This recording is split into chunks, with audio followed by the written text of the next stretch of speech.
глаза скорее. Кто-то ходит за окном и стучится в двери. Деревом кричит ночная птица. Луна пробрался в дом, никому не спится.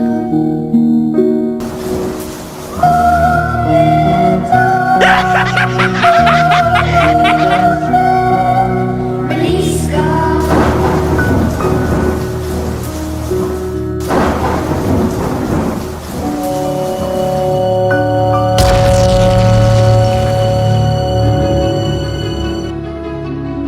El profesor Calavera.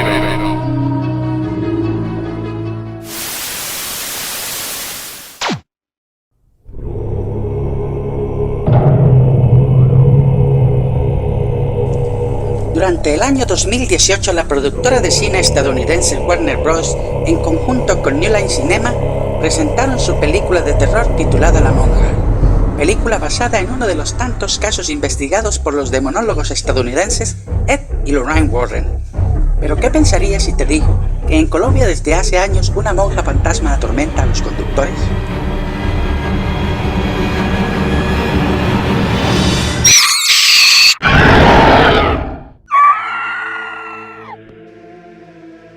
Buenas noches, les habla el profesor Calavera. Reciban un sepulcral saludo de mi parte. La historia que les relato a continuación dio mucho de qué hablar durante la década de los 90 en la capital de mi país. Se decía que era real y única, pero lo cierto es que relatos como este ya se habían presentado en otras poblaciones de la nación durante otras épocas. Colombia es un país lleno de leyendas y relatos transmitidos por la tradición oral desde hace siglos. Quédate conmigo para que conozcas una más de sus leyendas, leyendas que han transformado esta nación en el país del realismo mágico. La historia ocurrió en diciembre de 1993. Un taxista inicia su recorrido nocturnal como de costumbre. La noche era oscura y el transporte se desarrollaba de manera normal. El hombre hacía su trabajo como todas las noches, pero este no estaba muy bueno y nuestro protagonista ya estaba exhausto de recorridos y esperas largas para poder hacerle la carrera a uno que otro pasajero. Apenas ya había reunido la cuota diaria, pero estaba cansado y deseaba marcharse a su hogar. Ya de camino a casa, al pasar por el cementerio central, una monja le hace la parada. El taxista se detiene para realizar el servicio y de este modo ganarse unos pesos tan necesarios. En ese momento la monja aborda el taxi y se sienta en la parte trasera del vehículo. El taxista le pregunta su destino y la religiosa le indica la dirección de un convento en la zona sur de la ciudad. El taxista arranca rumbo al sitio indicado, pero la monja no decía nada y el hombre la miraba por su espejo retrovisor. De repente, el conductor intenta sintonizar una emisora radial en el pequeño reproductor de su vehículo, pero al no encontrar más que estática, decide apagarlo. La monja le pregunta al taxista la razón de su búsqueda en la radio, y este le responde que intentaba hallar algún noticiero local para enterarse de los acontecimientos, a lo que la religiosa replica con una frase negativa: no va a encontrar nada bueno con todo lo malo que se viene para el país. El taxista confundido asienta con una sonrisa mientras le responde dándole su opinión: pues hermana, para mí las cosas no son tan malas. La selección Colombia va con todo para el mundial y hasta le ganamos 5-0 a los argentinos en su propia tierra. Eso ya es un motivo de alegría, ¿no cree usted? La monja, mirando hacia la ventana, le responde: yo no estaría tan segura. En ese mundial les va a ir peor que en el anterior. Ni siquiera van a pasar a segunda ronda y hasta una tragedia traerá consigo. El conductor, sorprendido, le pregunta a la monja la razón de su pesimismo, a lo que ésta le responde: un jugador del país perderá su vida por un autogol. El taxista no podía creer el atrevimiento tan grande de la religiosa. Una mujer dedicada a la oración No tenía por qué estar hablando de esa manera, ni mucho menos queriendo hacerse la adivina. Pero la religiosa sonaba muy seria en lo que afirmaba. El hombre preocupado cuestiona a la religiosa haciéndole notar su patriotismo. Hermana, yo amo mucho mi país y creo en todo lo que produce. Por eso estoy tan orgulloso de mi selección. Afirmación que la monja replica de nuevo. ¿Cómo podemos estar orgullosos de un país que elige mafiosos como presidente?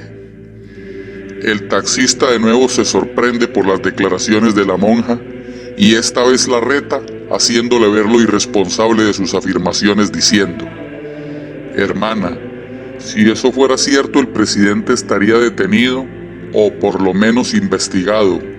A lo que la monja responde: no este, sino el que sigue.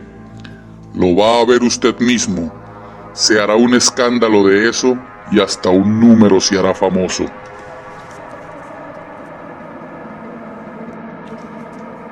El taxista decide no seguir dialogando con la religiosa para no seguir escuchando malos presagios, y tras 5 minutos más de camino llega a su destino.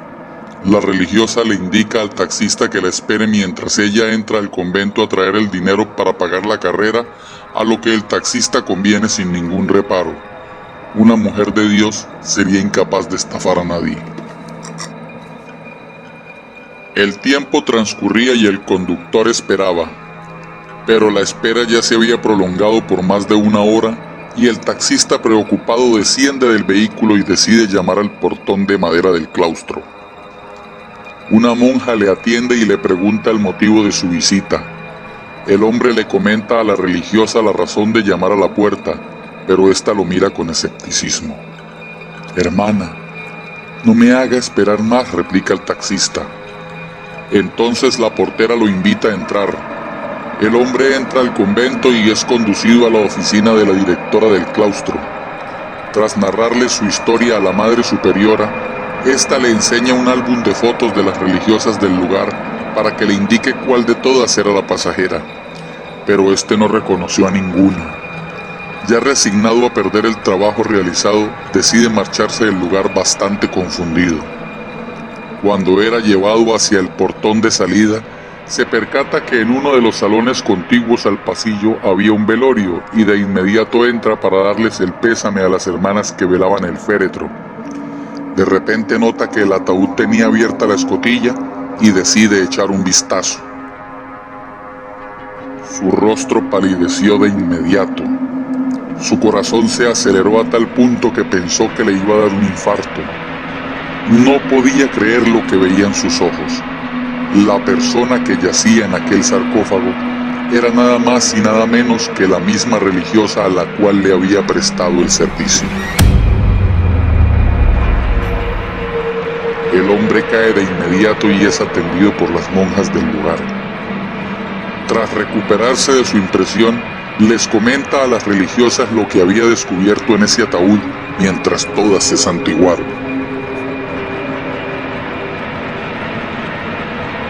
El hombre se marchó a su casa. Se cree que le narró la historia a sus hijos, y estos fueron quienes la dieron a conocer. Se dice que este relato caló mucho en el barrio donde vivía el hombre, dadas las predicciones efectuadas por el espíritu. Pero su credibilidad se hizo efectiva 1 año después. Sucede que durante el Mundial de Fútbol de los Estados Unidos en 1994, Colombia no pudo ganar ningún partido y fue eliminada en primera ronda.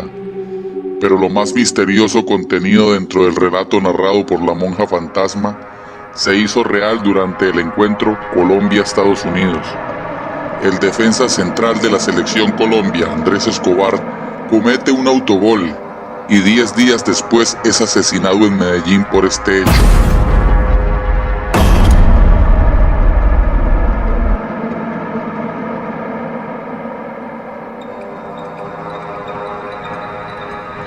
Ese mismo año las elecciones presidenciales estuvieron envueltas en el escándalo.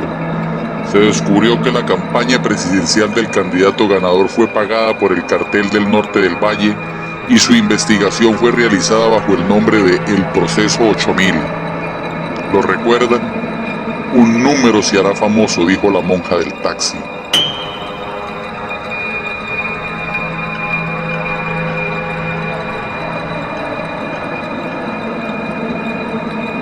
Efectivamente pasó. Este número acompañó a los colombianos durante 4 años, los 4 años del periodo presidencial de este hombre. En todo lugar se escuchaba nombrar el número 8000.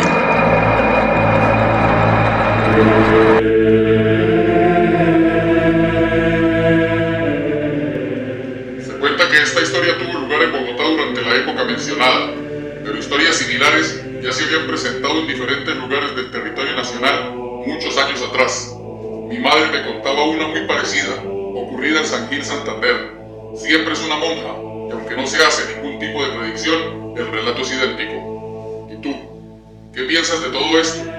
¿Se tratará del mismo espíritu? ¿O esto simplemente es una historia que trasciende de generación en generación, adaptándose a la época? Si te gustó mi video, apóyame dándome un like, suscribiéndose a mi canal y compartiendo. Por acá en la tarjeta les dejo el enlace hacia mi video anterior.